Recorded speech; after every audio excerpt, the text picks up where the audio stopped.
प्रज्ञा तिवारी। रुक करेंगे खबरों की ओर। प्रधानमंत्री नरेंद्र मोदी ने आज देश भर के युवाओं को बड़ी सौगात देते हुए 51,000 युवाओं को नियुक्ति पत्र वितरित किए। आपको बता दें कि वीडियो कॉन्फ्रेंसिंग के जरिए आयोजित इस कार्यक्रम में प्रधानमंत्री वर्चुअली शामिल हुए और चयनित अभ्यर्थियों को शुभकामनाएं दी। देश के 47 शहरों में 19वें रोजगार मेले का आयोजन किया गया, जहां अलग अलग सरकारी विभागों में चयनित युवाओं को नियुक्ति पत्र सौंपे गए। सरकार के मुताबिक अब तक करीब 12 लाख युवाओं को रोजगार मेलों के जरिए नियुक्ति पत्र दिए जा चुके हैं। कार्यक्रम को संबोधित करते हुए प्रधानमंत्री नरेंद्र मोदी ने कहा कि देश का युवा भारत के इस विकास का सबसे बड़ा भागीदार है। युवाओं को उनके परिश्रम का फल मिल रहा है और सरकार लगातार नए अवसर पैदा करने की दिशा में काम कर रही है। प्रधानमंत्री ने कहा कि भारत की 5 देशों के साथ अहम साझेदारियां हुई है। हर नया निवेश युवाओं के लिए रोजगार के अवसर लेकर आता है। उन्होंने भरोसा दिलाया कि इन समझौतों का सीधा लाभ देश के युवाओं को मिलेगा। पीएम मोदी ने कहा कि गांव और शहर दोनों तेजी से विकास की राह पर आगे बढ़ रहे हैं। इसका फायदा आने वाले समय में रोजगार के रूप में दिखाई देगा। मेरे नौजवान साथी हैं, भारत का युवा है और मैं दुनिया में जहां भी जाता हूं, मैं काफी समय चर्चा में भारत की युवा शक्ति की चर्चा करता हूं। साथियों, आज हर भारतीय एक बड़े संकल्प के साथ आगे बढ़ रहा है। ये संकल्प 2047 तक विकसित भारत के निर्माण का संकल्प है। इस लक्ष्य की प्राप्ति के लिए आज देश अलग अलग सेक्टर्स में निवेश कर रहा है और इस निवेश से देश के युवाओं के लिए रोजगार के लाखों नए अवसर बन रहे हैं। उत्तर प्रदेश से वक्फ संपत्तियों को लेकर बड़ी खबर सामने आई, जहां प्रदेश में उम्मीद पोर्टल पर 31,000 से अधिक वक्फ संपत्तियों का रजिस्ट्रेशन रद्द कर दिया गया है। वक्फ संपत्तियों के दस्तावेजों में गलतियां और तकनीकी खामियां मिलने के बाद ये कार्रवाई की गई है। इसके साथ ही उम्मीद पोर्टल पर अब तक कुल 31,328 वक्फ संपत्तियों का रजिस्ट्रेशन कैंसिल किया जा चुका है। प्रदेश में दर्ज 1,18,302 वक्फ संपत्तियों में से 31,328 पंजीकरण रद्द हुआ है। इनमें से 31,192 संपत्तियों के वक्फ दावों को भी निरस्त कर दिया गया है। जांच के दौरान कई संपत्तियों के खसरा नंबर वक्फ बोर्ड के रिकॉर्ड से मेल नहीं खाए। वहीं कई मामलों में राजस्व अभिलेखों में दर्ज रकबे में बदलाव पाया गया है, जबकि दस्तावेजों के मिलान और रिकॉर्ड सत्यापन के दौरान बड़े पैमाने पर गड़बड़ियां भी सामने आई हैं। बता दें कि वक्फ संपत्तियों के बेहतर प्रबंधन और पारदर्शिता सुनिश्चित करने के लिए सरकार ने unified Waqf management empowerment efficiency and development portal launch किया था। इस संक्षेप में उम्मीद पोर्टल कहा जाता है। केंद्र में उम्मीद पोर्टल पर वक्फ प्रॉपर्टीज के रजिस्ट्रेशन को लेकर उत्तर प्रदेश ने पहला स्थान हासिल किया है। राज्य सरकार ने दिसंबर 2025 तक 92,832 प्रॉपर्टीज का प्रोसेस पूरा कर लिया है। यूपी में वक्फ संपत्तियों पर बड़ा संकट। वहीं इस पर अधिक जानकारी के लिए हमारे साथ स्टेट हेड अखंड प्रताप जी जुड़ गए हैं। अखंड जी, देखिए लगातार जो है खामियां पाई जा रही है वक्फ संपत्तियों पर।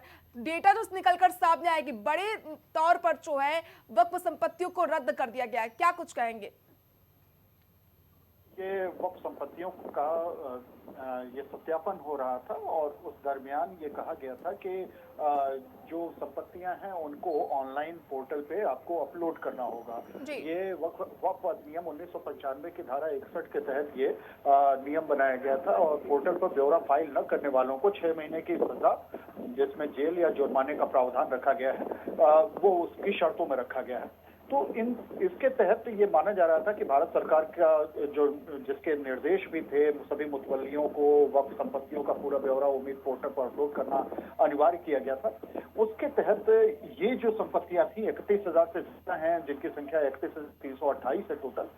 इनकी संपत्तियों में खामियां गई और खामी जिनमें तकनीकी खामी थी, जिसमें दस्तावेज में कई सारी गलतियां थी, तो उस चलते इनके इस पे 328 संपत्तियों का रजिस्ट्रेशन खारिज कर दिया गया है, इन्हें पूरी तरह से निरस्त कर दिया गया है।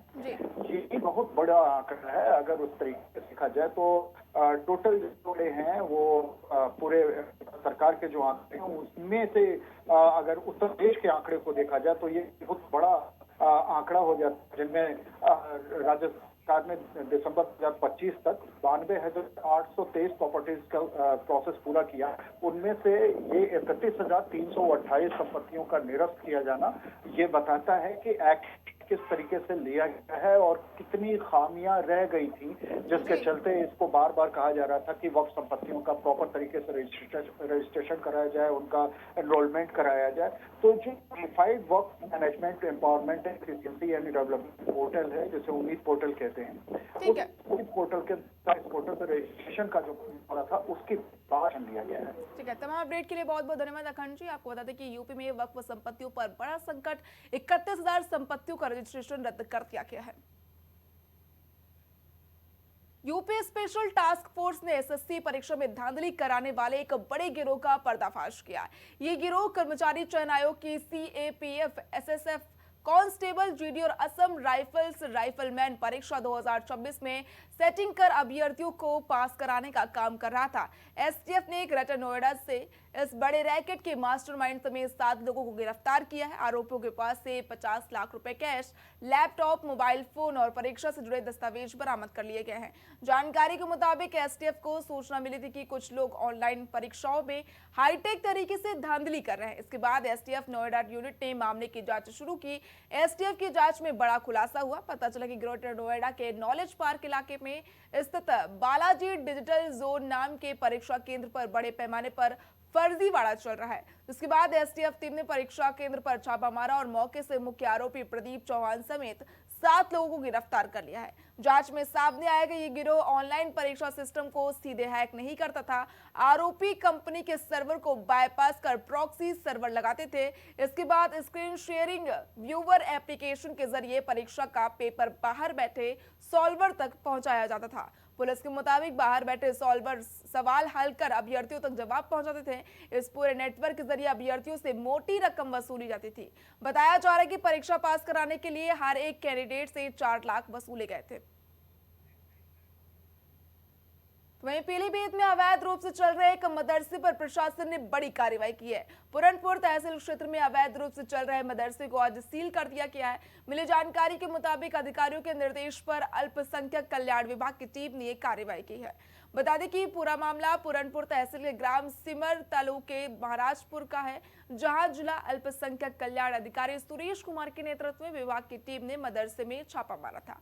छापे के दौरान पता चला कि तस्लीम खान बरकती नामक व्यक्ति बिना किसी कानूनी अनुमति के मदरसे का अवैध संचालन कर रहा था।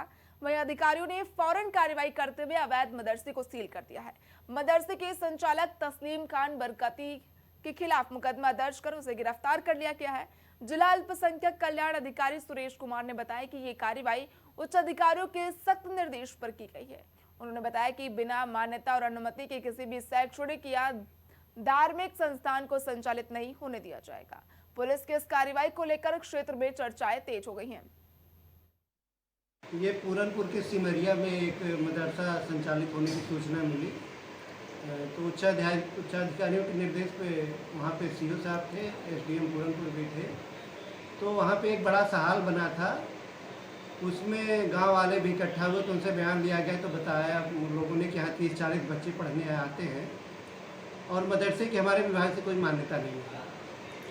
तो उच्चाधिकारियों का निर्देश था कि जब मान्यता नहीं है तो इस मदरसे को बंद करा दिया जाए, जब कभी मान्यता ले लेंगे फिर अपना चलाएंगे। उसी के क्रम में मदरसे को सील कर दिया।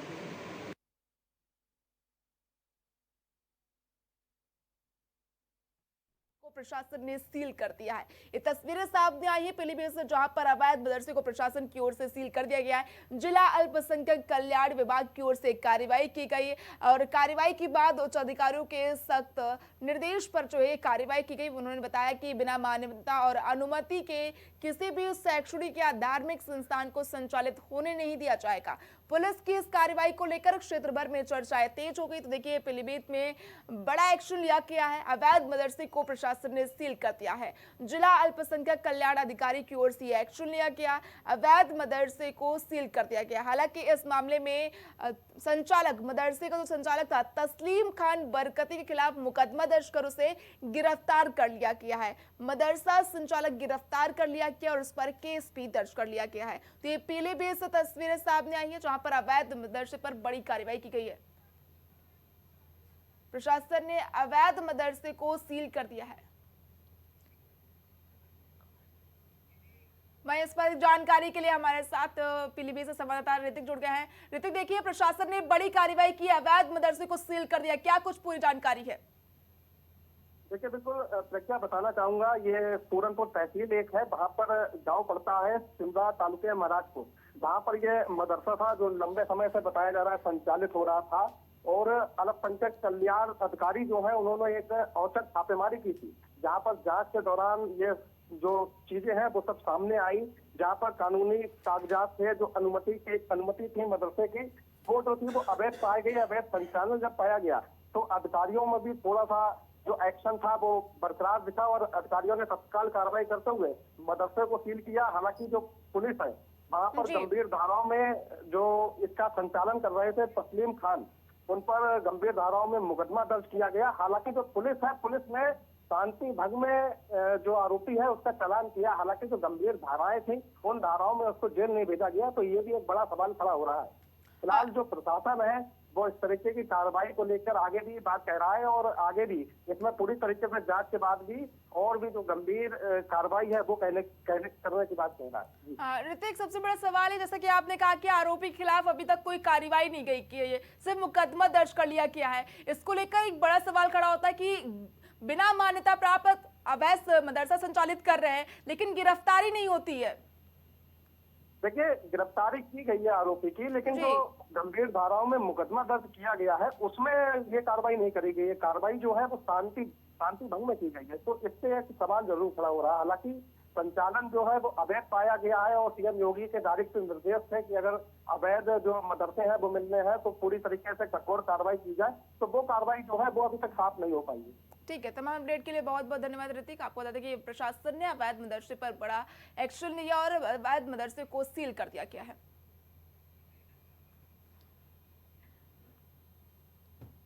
उत्तर प्रदेश में भीषण गर्मी का प्रकोप लगातार बढ़ता जा रहा है। आसमान से बरसती आग जैसे धूप ने जहां लोगों का जनजीवन प्रभावित कर दिया है, बेजुबान जानवर भी इस तपती गर्मी से बेहाल नजर आ रहे हैं। कई जिलों में तापमान लगातार बढ़ने से हालात बेहद चुनौतीपूर्ण बन गए हैं। प्रशासन की ओर से लोगों को दोपहर 11 बजे से शाम 4 बजे तक अनावश्यक रूप से घरों से बाहर ना निकलने की सलाह दी गई है। हीट वेव को देखते हुए सावधानी बरतने और पर्याप्त पानी पीने की अपील की जा रही है। इस बीच कानपुर से कुछ तस्वीरें सामने आई जहां पर गर्मी की भयावहता को बयां करती हुई तस्वीरें नजर आ रही है। यहाँ बंदरों का झुंड प्यास बुझाने के लिए पानी की टंकी से पानी पीता नजर आया। ये दृश्य साफ दिखाता है कि भीषण गर्मी का असर सिर्फ इंसानों पर ही नहीं बल्कि वन्य जीवों पर भी पड़ रहा है।